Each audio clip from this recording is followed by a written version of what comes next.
We are joined now by the host of the Hunting for Answers podcast, a journalist and podcast host, Hunter Gilmore, joining us, a Clark Atlanta University alum as well, and now getting ready to do a campus visit at Agnes Scott. Hunter, thanks for joining us. Thank you for having me. So let's talk about the podcast. For people who aren't familiar, what is Hunting for Answers all about? Yes, so Hunting for Answers is a media and advocacy initiative that I founded. And so through our true crime podcast, we highlight stories of missing and murdered Black women and girls. And then through our campus tour, we are bringing the conversations and bringing them into reality and talking to students about relational awareness, dating literacy, and just how to create safer campuses and communities for everyone. When you are on these campus visits, what do the students who are in attendance at these events often come up and talk to you about? What do they ask you about?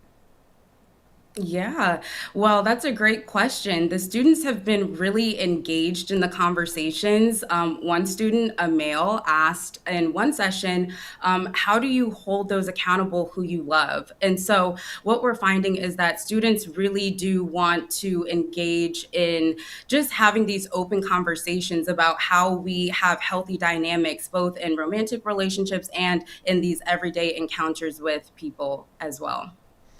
Your work focuses on stories that are often stories of tragedy.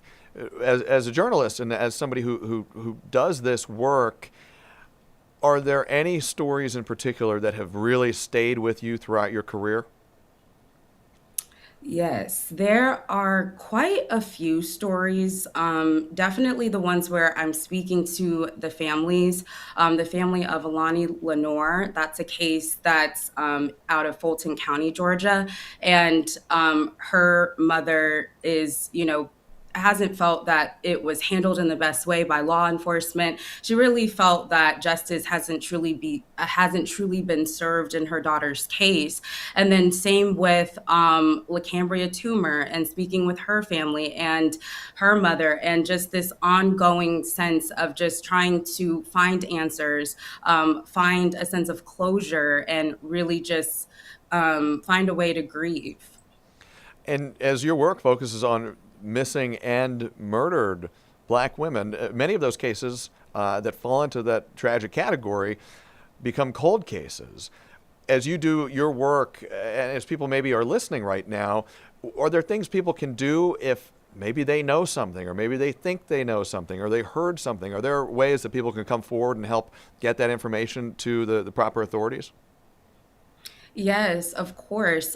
Definitely reaching out to your local authorities. If ever you see something strange or see something that, it could be something small, but it could be a major difference in outcome for a case. So I always recommend whenever you see missing persons flyers on social media, repost them, share them, because a lot of times law enforcement and authorities are turning to the public to get clues and to get just more awareness and more of a sense of what's going on. So definitely it's up to us as community members to step in and make sure that we're sharing things and just bringing more awareness to these cases.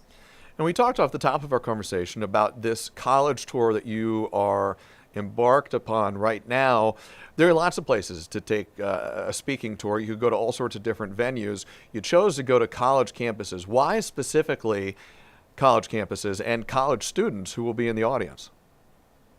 Yes, I chose college campuses specifically because I was just thinking about when I was 18 years old and I was going off to college. And many times, many of us are 18. We're going to new cities for the first time and experiencing just completely different cultures and things like that, meeting new people. And so, really having the tools to navigate all of that. There's really no handbook to adulting or being an adult or knowing how to have healthy relationships and things like that. And so I think that that's definitely like the biggest thing that drew me towards wanting to do a campus tour. And also what we're finding is that a lot of college students, they haven't had the opportunity or the space rather to engage in these type of open conversations where you can really ask questions that can prevent tragedies down the line or anything.